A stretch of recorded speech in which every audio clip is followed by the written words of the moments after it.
Everyone's cheering because inflation came in at 2.7% instead of 2.8%. Markets think this means the Fed will cut rates soon. But they're missing the real story. This good news is actually a warning sign, and it's about to hit your wallet hard. Here's the deal. While everyone's focused on that tiny 2.7% number, a bigger problem is brewing.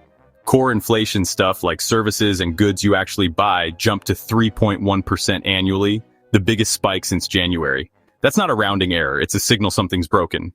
The problem? Companies are eating 60 to 70% of tariff costs, and they're running out of cash to keep doing it. Meanwhile, people are spending less because they're stretched thin. These two forces, rising costs and falling demand, are like trains on a collision course, and the crash is coming. Washington's debating whether this inflation number means they should cut rates or keep them high. They're arguing about the wrong thing. It's not about Fed policy, it's about businesses reaching their breaking point. They can't keep absorbing costs forever. Soon they'll pass those costs to you. By the end of this video, you'll see why this inflation report is the most dangerous setup in over a decade. And it's not about the 2.7% everyone's talking about. I'll show you how to spot the real problem and why the wait for rate cuts advice could screw you over. This will change how you plan your money moves for the next 6 months. The real issue? Companies have been swallowing tariff costs for months while demand's been dropping since January. It's like a bomb with a lit fuse. Tariffs raise costs, consumer spending's crumbling, and we're in the quiet before the explosion. Markets think 2.7% means rate cuts are coming, but core services inflation increasing says businesses are cracking under pressure. The media loves good or bad inflation headlines for clicks, but they miss the real issue. Companies can't keep eating costs. Look at household furnishings prices jumped up in 1 month while retail sales tanked. That's businesses desperately passing costs on. Transportation services? Up in July, even as airlines and shippers claim they can handle higher fuel and labor costs. That's not normal inflation, that's survival pricing. Here's what's weird. If the economy's cooling like the data says, why are service prices spiking? Either demand's not as weak as we think, or businesses have no choice but to raise prices despite fewer buyers. People are seeing layoffs and pay freezes while prices climb. History shows this combo: falling demand and rising service prices leads to recessions or inflation spikes, not soft landings. Fed doves see weak spending and want cuts. Hawks see sticky inflation and want high rates. Both miss the real driver. Companies can't absorb costs anymore. This isn't about consumer spending, it's about corporate survival. So what does this mean for you?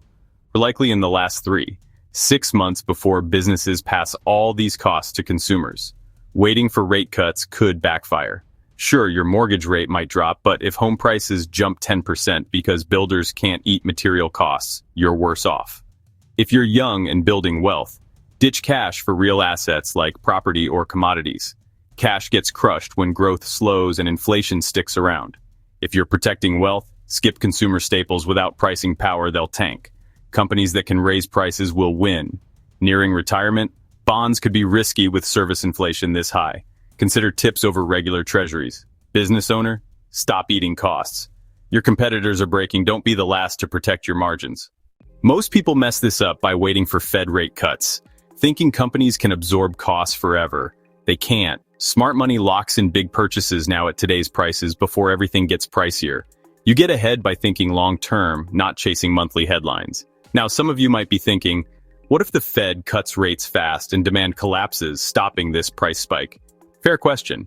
In 2019, early cuts delayed trouble. But this time, the costs, tariffs, squeezed cash flow are already locked in. Rate cuts might soften the blow, but they won't stop the price hikes. The damage is done. Here's the bottom line. Stop arguing if 2.7% inflation is good or bad. Ask why service prices are climbing when people are buying less.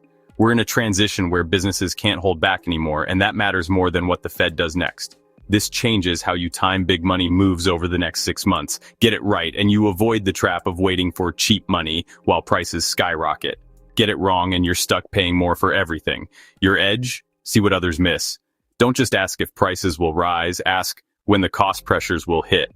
When everyone says wait for better rates, think about the costs piling up that could outweigh lower borrowing rates. Here's my question for you. What other financial connections do you see that everyone's missing?